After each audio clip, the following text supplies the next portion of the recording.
ఉత్తరాఖండ్ ప్రభుత్వం సంచలన నిర్ణయం తీసుకుంది.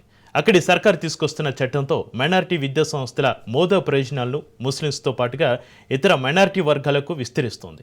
జూలై 1 నుంచి గుర్తింపు పొందిన మైనారిటీ విద్యా సంస్థలతో గురుముఖి, పాలీ అధ్యయనాన్ని కూడా అనుమతిస్తోంది. ఇంతకీ ఉత్తరాఖండ్ సర్కార్ తీసుకొస్తున్న ఆ నిర్ణయం ఏమిటి? దానివల్ల ఉపయోగాలేంటి? ఉత్తరాఖండ్ ప్రభుత్వం సంచలన నిర్ణయం. మైనారిటీ విద్యా సంస్థల బిల్లు 2025కు ఆమోదం. మదర్సా బోర్డు రద్దు చేస్తూ మంత్రివర్గం ఆమోదం. ఉత్తరాఖండ్ ప్రభుత్వం సంచలన నిర్ణయం తీసుకుంది. మైనారిటీ విద్యా సంస్థల బిల్లు 2025ను ప్రవేశపెట్టాలనే నిర్ణయానికి అక్కడి మంత్రివర్గం ఆమోద ముద్ర వేసింది. ఈ బిల్లు ఇతర అంశాలతో పాటు మదర్సా బోర్డును రద్దు చేస్తూ నిర్ణయం తీసుకుంది. దీంతో రాష్ట్రంలోని మైనారిటీ విద్యా సంస్థల హోదా ప్రయోజనాలను ముస్లింలతో పాటు ఇతర మైనారిటీ వర్గాలకు కూడా విస్తరింపజేస్తోంది. ప్రతిపాదిత బిల్లు అమల్లోకి వస్తే వచ్చే ఏడాది జూలై 1 నుంచి గుర్తింపు పొందిన మైనారిటీ విద్యా సంస్థల్లో గురుముఖి, పాలీ అధ్యయనాన్ని కూడా అనుమతిస్తుంది.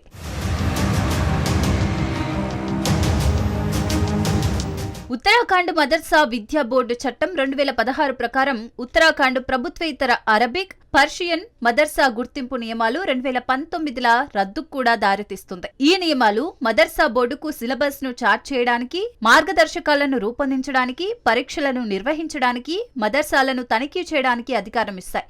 ప్రస్తుతం బోర్డులో మదర్సాలకు గుర్తింపు మంజూరు చేసే విషయంలో ఒక గుర్తింపు కమిటీ ఉంది.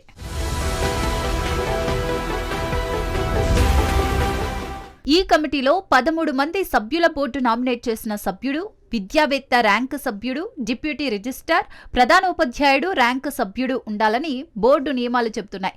వారికి ప్రతిపాదిత బిల్లు సంస్థ గుర్తింపును రద్దు చేసే అవకాశం ఉంది.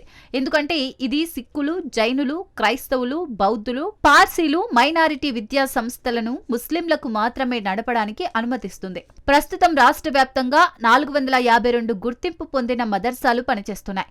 మైనారిటీ విద్యా సంస్థలుగా అర్హత సాధించడానికి సంబంధిత అధికారం నుండి గుర్తింపు పొందాలని కూడా ఇది ఆదేశించింది. భూమి, బ్యాంకు ఖాతాలు, ఇతర ఆస్తుల యాజమాన్యం సంస్థ పేరు మీద ఉండాలి. అయితే విద్యా సంస్థ సొసైటీల చట్టం, ట్రస్ట్ చట్టం లేదా కంపెనీల చట్టం కింద నమోదు కావాలి.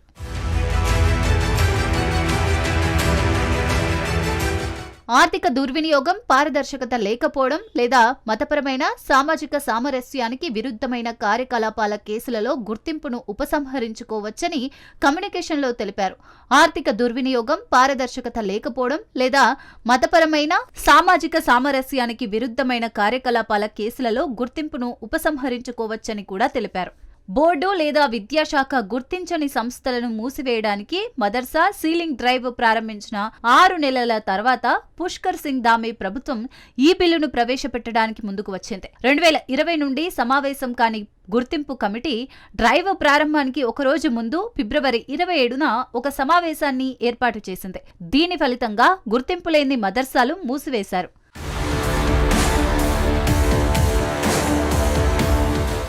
జేమిత్ ఉలేమా ఈ హింద్ రాష్ట్ర కార్యదర్శి ఖుర్షీద్ అహ్మద్ ఈ బిల్లు పట్ల ఆందోళన వ్యక్తం చేస్తూ ప్రారంభంలో యూనిఫామ్ సివిల్ కోడ్ మతాన్ని ఆచరించే హక్కును అణిచివేసింది. మత మార్పిడి నిరోధక చట్టం పరిస్థితిని మరింత దిగజార్చుతుంది. మదర్సా బోర్డు రద్దు చేయడంతో మత విద్యకు ఆటంకం ఏర్పడుతుంది. ప్రభుత్వం ఆర్టికల్ 25 నుండి 30 వరకు రాజ్యాంగం హామీ ఇచ్చే హక్కులను కాలరాసే విధానాలను అమలు చేస్తోంది. బిల్లు ప్రవేశపెట్టిన తర్వాత దానిని విశ్లేషిస్తామని, దానిని చట్టబద్ధంగా సవాలు చేయాల్సిన అవసరం ఉందో లేదో అంచనా వేస్తామని తెలిపారు.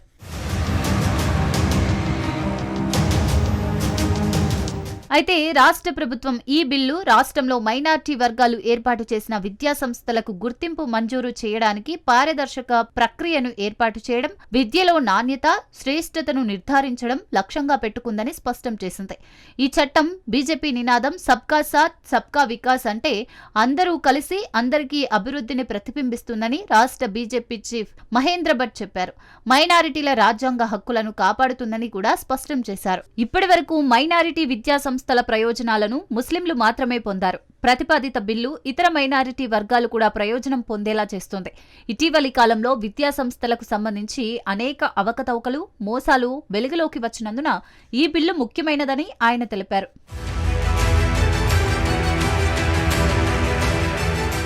ఈ చర్యను దురదృష్టకరం, రాజకీయ ప్రేరేపితమని పేర్కొంటూ ఉత్తరాఖండ్ మాజీ ముఖ్యమంత్రి, సీనియర్ కాంగ్రెస్ నాయకుడు హరీష్ రావత్ మదర్సా బోర్డును ఆధునీకరించాలని పిలుపునిచ్చారు. మదర్సాలు మన విద్యా వ్యవస్థకు అనుబంధంగా ఉన్నాయని, సంస్కృత పాఠశాలల మాదిరిగానే పండితులను తయారు చేసినట్లే మదర్సాలు మతతత్వ శాస్త్ర పండితులకు జన్మనిస్తాయని అన్నారు.